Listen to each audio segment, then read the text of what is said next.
Sebastian Hale barely glanced at the small town street as he stepped out of his sleek black car, his mind consumed by the disastrous business deal he had just walked away from. He wasn't supposed to be here, in some nowhere town where the sidewalks had cracks and the smell of fresh bread wafted from an actual bakery. He was supposed to be in New York, closing a multimillion-dollar acquisition. Instead, a last-minute flight delay had forced him to stop in this sleepy town for the night. Annoyed, he adjusted his cufflinks and strode toward the only cafe in sight, his polished shoes clicking against the pavement. He reached for his wallet to pay for his coffee only to find his pocket empty. His pulse spiked, his black leather wallet that held his credit card's ID and more cash than most people carried on them. Gone. A sharp exhale left his lips as he turned on his heel, scanning the street. He had it when he got out of the car. Did it fall out of his pocket? Did someone take it? His frustration grew as he mentally calculated the inconvenience. He didn't carry his phone on him, his assistant handled everything. And now he was stranded, at least until his driver returned. Just as he was about to bark at someone for assistance, a soft but steady voice called out, "Excuse me, is this yours?" Sebastian turned to see a woman standing a few feet away, holding his wallet in her hands. She was nothing like the women he usually encountered. No designer labels, no carefully curated perfection. Just a simple white blouse tucked into a pair of jeans, long brown hair pulled into a low ponytail, and bright green eyes that held an honesty he wasn't used to. She stepped forward, offering the wallet. "I saw it on the sidewalk." "Thought you might need it." Sebastian took it, flipping it open to check its contents. Everything was there, not a single bill missing. His gaze flickered back to the woman. "You didn't take anything," he observed, her brow arched. "Why would I?" He didn't answer. In his world, honesty wasn't a given. "Well," she said, shifting slightly, "I'll let you get back to whatever you were doing." She turned to leave. "Wait." The word was out before he could stop it. He wasn't sure why. Maybe it was the way she seemed completely unaffected by him. Women usually fell over themselves to get his attention. But this one, she was already walking away. "What's your name?" he found himself asking. She hesitated, then glanced over her shoulder. "Elena Wells," he nodded. "Sebastian Hale." A small smile tugged at her lips. "I know who you are." That surprised him. "You do?" "This town might be small, but we have the internet." Her tone was light, teasing. "CEO of Hale Enterprises, big deal in New York." His lips pressed together. "And yet you didn't seem tempted to keep my wallet." Elena laughed. "I don't think I'd get very far with it." His curiosity deepened. "What do you do, Elena Wells?" "I run the bookstore down the street," she said, nodding toward a cozy-looking shop with large windows and a faded wooden sign. "Nothing as exciting as corporate takeovers, but it pays the bills." Sebastian didn't know what possessed him to say it, but the words slipped out before he could stop them. "Have dinner with me," Elena blinked. "What, dinner?" he repeated, as if he was suggesting a business deal. "As a thank you," she tilted her head, studying him. "You don't have to do that." "I know." He rarely did things he didn't have to do. She hesitated, then shook her head with a soft chuckle. "I don't think so." Sebastian wasn't used to being turned down. Women chased after him, not the other way around. And yet, as Elena Wells walked away, something inside him told him he wasn't done with her. Not even close. Sebastian's mind should have been on his next move, how to get out of this town and back to his world of power and control. Instead, he found himself staring through the cafe window at the bookstore across the street, the one Elena Wells had casually mentioned as her own. It was quaint, with a deep blue facade and golden lettering that had faded with time. A bell jangled as someone pushed through the door, and for a fleeting moment he caught sight of her inside, tucking a strand of hair behind her ear as she spoke to a customer. He had no business lingering. He had meetings to reschedule, clients to placate, and a private jet waiting once his driver returned. And yet, his feet carried him forward before he could talk himself out of it. The scent of aged paper and polished wood greeted him as he stepped inside. The store wasn't large, but it had a warmth that was foreign to him. Shelves lined with well-loved books, a reading nook with an overstuffed armchair, and handwritten recommendation cards placed carefully beside certain titles. Elena stood behind the counter, counting change into an elderly woman's palm. She glanced up as the customer left, her eyebrows lifting in mild surprise. "You again." Sebastian leaned against the wooden counter, studying her. "Didn't think I'd see me again, did you?" Her lips twitched, but she didn't look overly impressed. "No, I figured you'd be halfway back to New York by now. I would be if my driver hadn't run into an issue with the car." Ah, she didn't seem remotely fazed by his presence. "So you decided to kill time by wandering into my bookstore. Something like that." He glanced at the shelves. "I take it business is steady. As steady as it can be in a town where most people borrow books from the library instead of buying them." Her voice held no bitterness, just a quiet acceptance. "You do this alone," she nodded. "My parents ran this place for years before retiring. I took over." "It's not exactly a gold mine, but it's home." Sebastian couldn't comprehend the idea of staying in one place simply because it was familiar. He had spent his life chasing more and more success, more power, more wealth. The idea of choosing comfort over ambition was foreign. "Why didn't you take the wallet?" he asked abruptly, his curiosity getting the better of him. She blinked at the question. "Excuse me, you could have kept it. No one would have known." Elena gave him a look that suggested she found the question ridiculous. "I would have known." Her answer was so simple, so obvious to her, yet it struck him in a way he hadn't expected. He was used to negotiations, to people weighing their choices based on what they could gain. Honesty wasn't something that simply existed, it was a rare commodity, a currency most people spent only when convenient. She turned to stack a few books on a nearby display, clearly unbothered by the conversation. "You must deal with a lot of dishonest people if that surprises you." Sebastian let out a dry laugh. "You have no idea." Elena didn't press for details, and he found himself oddly grateful for it. Most people would have pried, eager for a glimpse into the life of a man like him. But she seemed content to let him exist in her shop without expectation. A moment of silence stretched between them before she spoke again. "If you're looking to pass the time, I can recommend a book." He arched a brow. "You think I have time to read?" "I think you have time right now." She pulled a hardcover from the shelf and set it in front of him. "Try this." Sebastian eyed the book, then her. "You don't even know what I like." "I don't need to," she said with a knowing smile. "You look like someone who forgets to slow down." He wasn't sure whether to be amused or irritated by her accuracy. Before he could respond, the bell above the door rang again, and a man walked in, his expression warm as he greeted Elena. Sebastian watched as she smiled back, easily slipping into conversation with the newcomer. Something unexpected curled in his stomach at the sight. It wasn't jealousy, he had never been the jealous type. But there was something unsettling about the way she fit so seamlessly into this world, how effortlessly she belonged.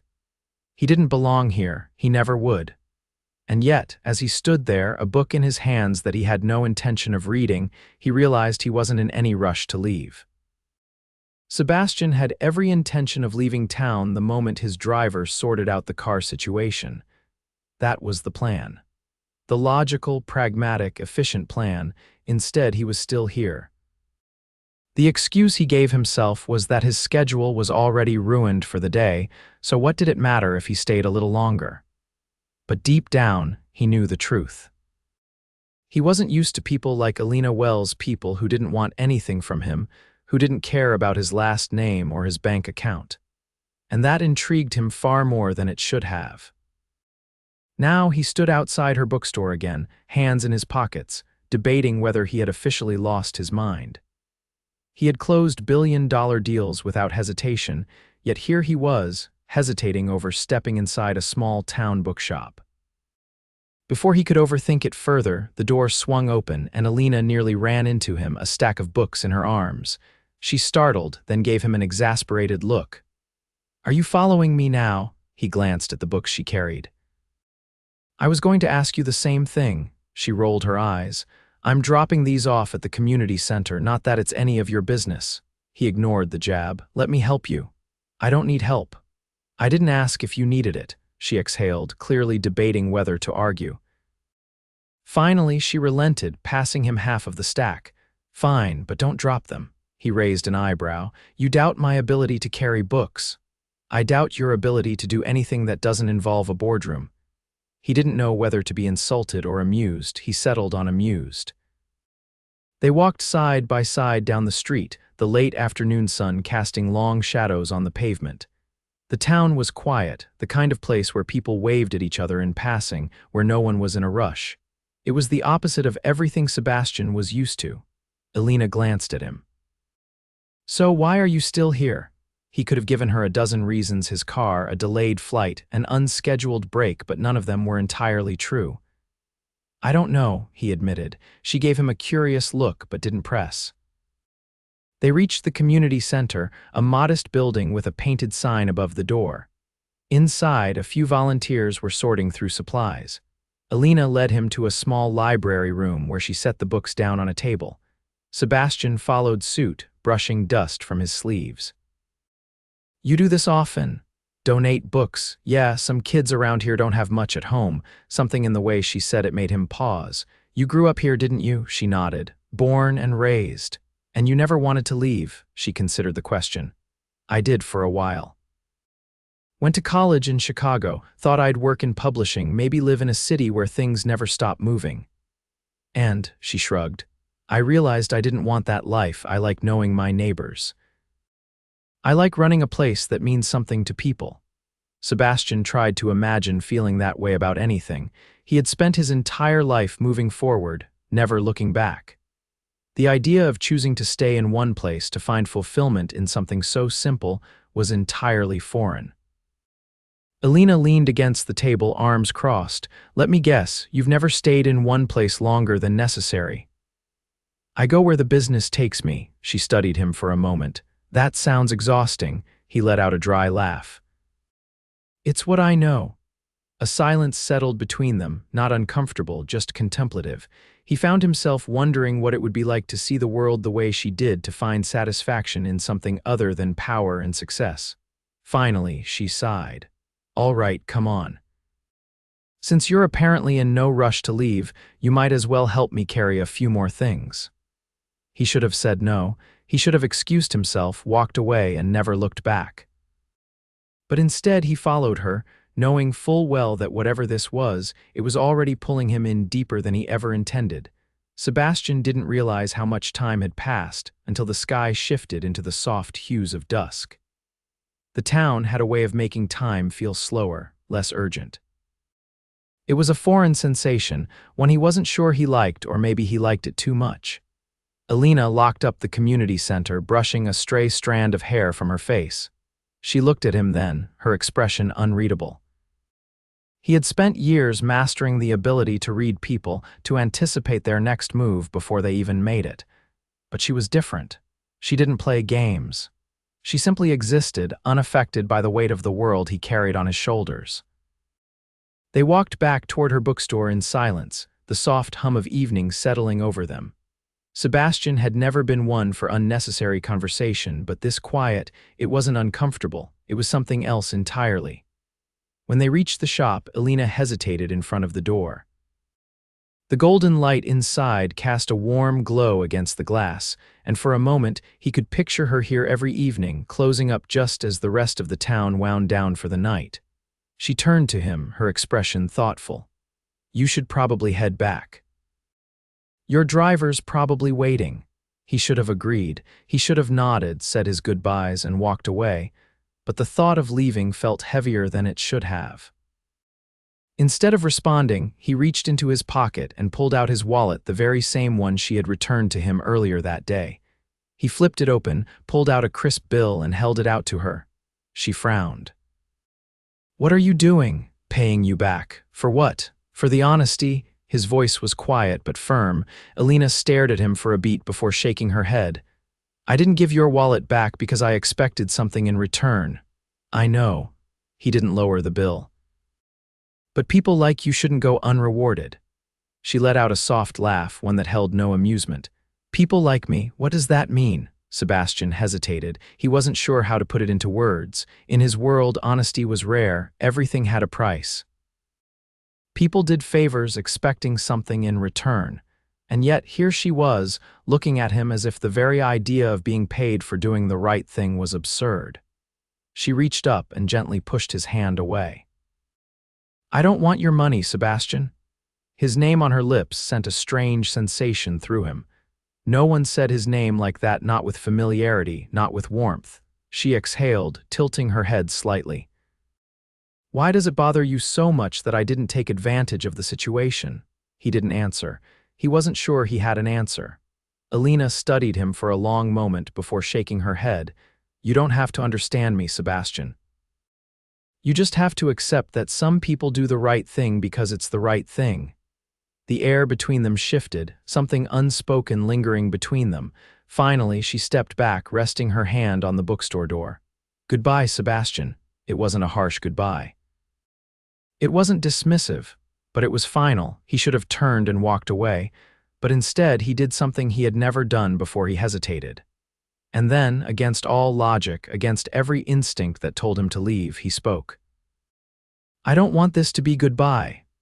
Elena's fingers tightened on the door handle, her expression caught between surprise and something else. She didn't say anything right away. And for the first time in his life, Sebastian Hale, the man who always had the last word, the man who controlled every conversation, found himself waiting. Finally, Elena gave him a small, knowing smile. "Then don't let it be." And with that, she disappeared into the bookstore, leaving him standing there, the weight of her words settling deep in his chest. For the first time in his life, Sebastian didn't have a plan, and for some reason, that didn't terrify him as much as it should have. Sebastian wasn't sure what he expected after Elena walked into her bookstore and left him standing on the sidewalk, but he knew one thing: he wasn't ready to leave. His driver had called to inform him that the car was finally repaired, that they could be on their way to the nearest airport within the hour. It was what he should have wanted. Yet, as he sat in the back seat of the luxurious black car, staring at the quiet town rolling past his window, a strange sensation settled in his chest. This place, this woman, had disrupted something inside him.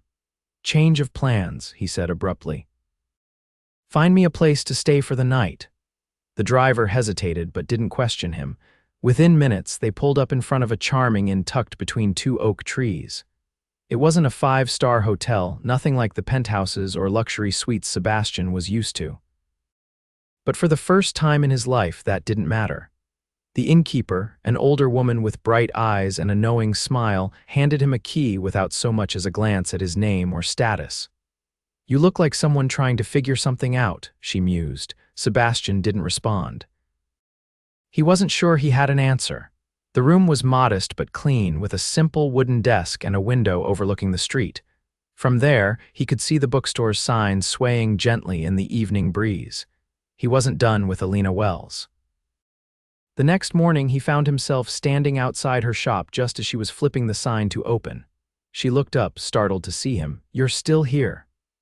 "I am." She studied him for a moment, as if trying to decipher his reasoning, then simply shook her head and unlocked the door. "Well, I have work to do." Sebastian followed her inside, watching as she moved through the space, stacking books and organizing displays. She was efficient, her movements sure and practiced. "I want to take you to dinner," he said finally. She paused, glancing at him over her shoulder. "You asked me that once already, and I'm asking again." Elena sighed, tucking a stray piece of hair behind her ear. "Sebastian, this," she gestured between them, "this isn't a good idea." "Why not?" "Because you don't belong here." He leaned against the counter, his gaze steady. "Maybe I don't, but I'm still here." She hesitated, something flickering behind her eyes, then, to his surprise, she exhaled in resignation. "Fine, one dinner." Something unspoken settled between them. It wasn't just about dinner, it was about what came after. That evening, he picked her up outside the bookstore. She had changed into a soft blouse, her hair down around her shoulders. There was no pretense, no elaborate attempts to impress him. And yet, she did. They drove to a quiet restaurant on the edge of town, a place with string lights and a soft hum of conversation.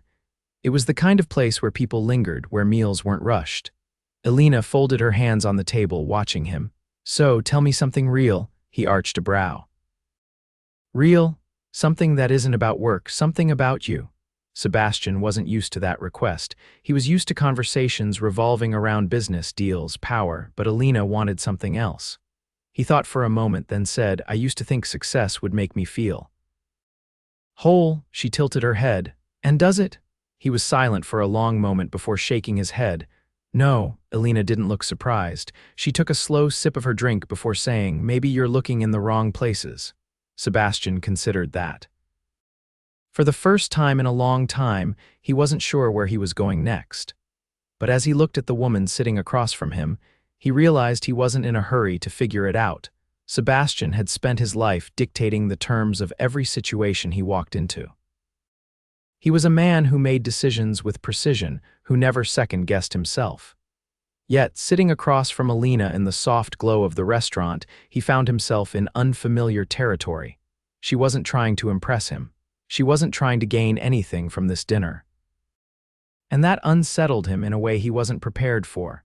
As the evening unfolded, their conversation drifted into unexpected places. Elena spoke of the books that had shaped her, of the childhood summers spent in the bookstore sorting through stacks taller than she was. She spoke of the people in town she cherished, the way she found joy in small moments. Sebastian listened, absorbing every word. He had spent years surrounded by people who spoke only of ambition, of wealth, of achieving more. Elena spoke in a way that made him realize how much he had missed by always looking forward, never around. When the meal ended, they stepped outside into the cool night air. The town was quiet, the streets bathed in the glow of streetlights. Elena hesitated before turning to him. You're leaving soon, aren't you? The question shouldn't have made something twist inside him. I should be, he admitted. But you don't want to. He didn't answer immediately. He wasn't used to wanting things that didn't fit into his plan. Elena let out a breath as if she had already expected his response. Sebastian, whatever this is, it doesn't make sense, does it? No, it didn't. Their worlds were too different. His life was built on power and movement. Hers was rooted in stillness and meaning. But when he looked at her, none of that seemed to matter.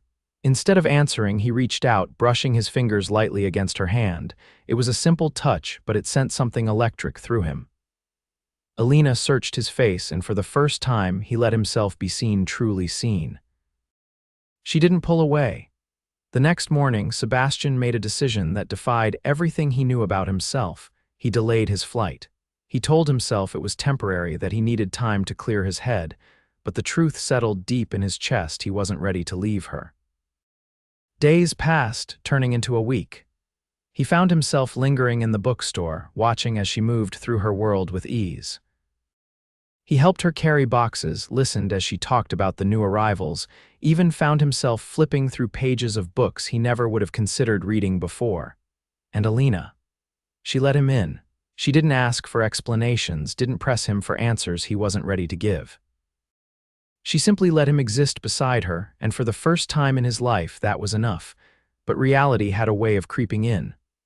One evening, as they locked up the bookstore together, Sebastian's phone buzzed. He ignored it, but Elena glanced at the screen.